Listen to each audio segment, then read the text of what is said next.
उंगली कटवा करके जो एक शहीदी वो घोषित कर रहे थे इसको, तो लोगों ने उसको समझ लिया। इसीलिए आपको गांव में घुसने नहीं दिया जाता कि जितना विरोध इस तरह के लोग, इंडियन नेशनल लोक दल के लोग, अन्य दलों के लोग जो कर रहे हैं, उसका फायदा भी बीजेपी जेजेपी के लोगों को मिल रहा है। ऐसा क्यों होता है कि हम करें तो रामलीला, कोई और करे तो रासलीला? कौन सी रासलीला और कौन सी रामलीला? हम तो उनका हर समझौता करवाने को तैयार हैं। किसान की हर दुख तकलीफ को समझ करके उसका हल निकलवाने को तैयार हैं। बट जब वो करना ही ना चाहें तो क्या करें? आपका एक पोस्टर बहुत ज़्यादा वायरल हो रहा है जिसमें आप कहते थे कि गीतिका, मैं ये मानता हूँ कि 15 से 20 हज़ार वोटों से बीजेपी जेजेपी का कैंडिडेट संयुक्त रूप से इलेक्शन जीत रहा है। हरियाणा में 6,700 गाँव में कहीं कोई इलाका नहीं होगा जहाँ कोई गाँव में घुसने से चौधरी देवीलाल जी के परिवार को रोके। जैसे ही 2 तारीख को परिणाम आएगा तो दिवाली मनेगी। जेजेपी के वरिष्ठ नेता दिग्विजय चौटाला अभी हमारे साथ मौजूद है। दिग्विजय जी, चुनाव का वोटिंग का समय बिल्कुल नज़दीक आता जा रहा है, क्या देखते हैं किस तरह से अभी चुनाव चल रहा है? ये जो एलनाबाद का बाई इलेक्शन है, इसके मैं पिछले 5-7 दिन के ट्रेंड को देख करके बड़े विश्वास से कह सकता हूँ कि गोविंद कांडा जी का इलेक्शन जो है वो जहाँ से शुरू हुआ था वहाँ से लगभग 30-40% आगे बढ़ा है। और जिन्होंने इस्तीफ़ा दिया था, इंडियन नेशनल लोक दल के जो कैंडिडेट हैं, उनका इलेक्शन जो है वो उसी स्पीड में नीचे गिरा है। ये मैं नहीं कह रहा, आम जनता के बीच में आप भी सर्वे कर रहे हो, जा रहे हो, सारी रिपोर्ट्स आपके पास भी आ रही हैं। ये एक चर्चा चल पड़ी और पॉलिटिकल ट्रेंड ये कहता है, जितनी राजनीतिक समझ हमें है, कि जब इलेक्शन जिसका नीचे गिरने लग जाए वो फिर रुका नहीं करता।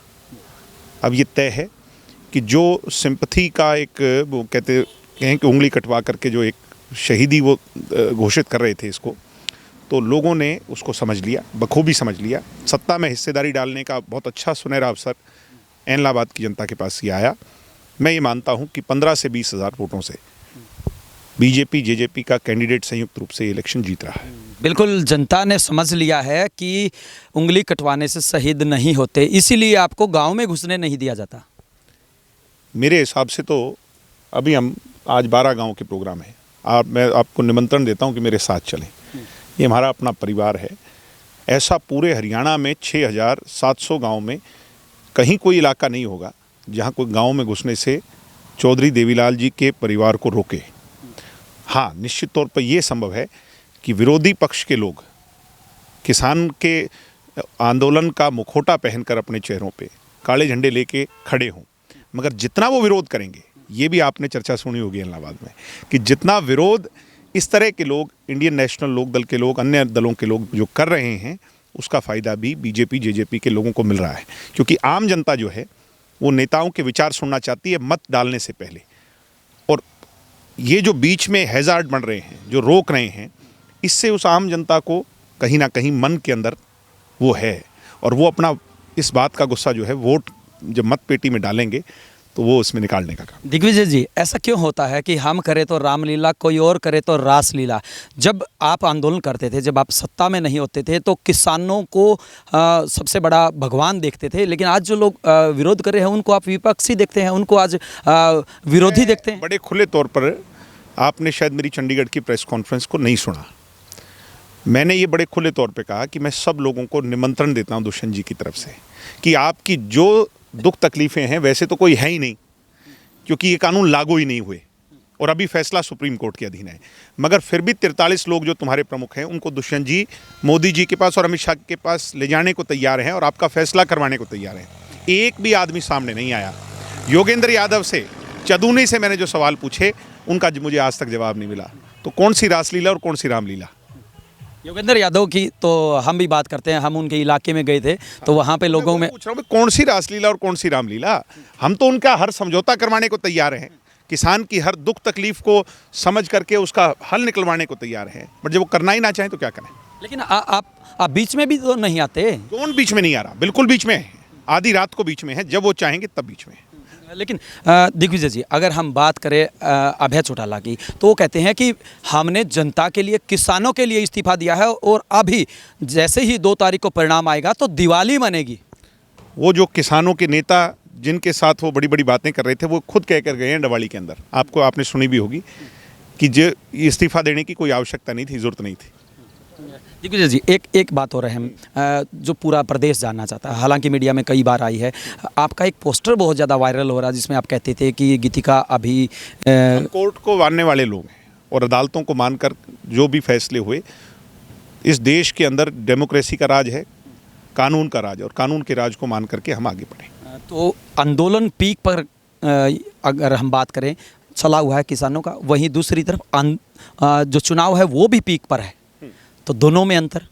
मैं ये क्या कह रहा हूँ आपको, जो ट्रेंड उठाया है, मैं उस ट्रेंड को देख करके कह सकता हूँ कि 2 तारीख को जब रिजल्ट खुलेंगे, ये जो 45 गांव का जो समूह है, 45 जिसको कहते हैं, ये जो इलाका दड़बा बेल्ट है, जहाँ हिस्टोरिकली इंडियन नेशनल लोकदल हर बार जीत के आती थी, इस 45 से भी हम 5-7 हज़ार की लीड लेकर के उस तरफ आगे जाएंगे।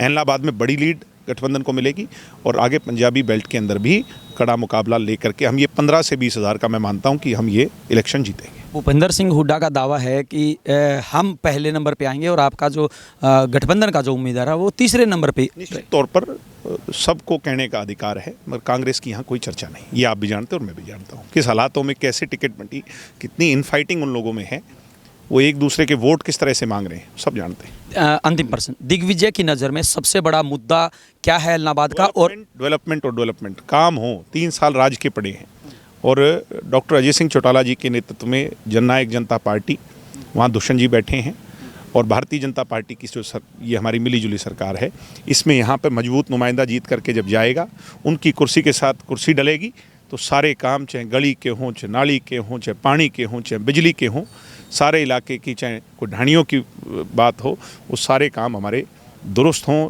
ये अंतिम छोर में पड़ता है, इसका सीधा चंडीगढ़ से कनेक्ट हो जाए, जैसे चौटाला साहब जब खुद सीएम थे तब हुआ करता, वो बीच में अभी ये 17 साल हो गए, लंबा अरसा हो गया, 3 साल ये जो पड़े हैं, ये सुनहरा अवसर आया है, इस मौके को हमने चूकना नहीं।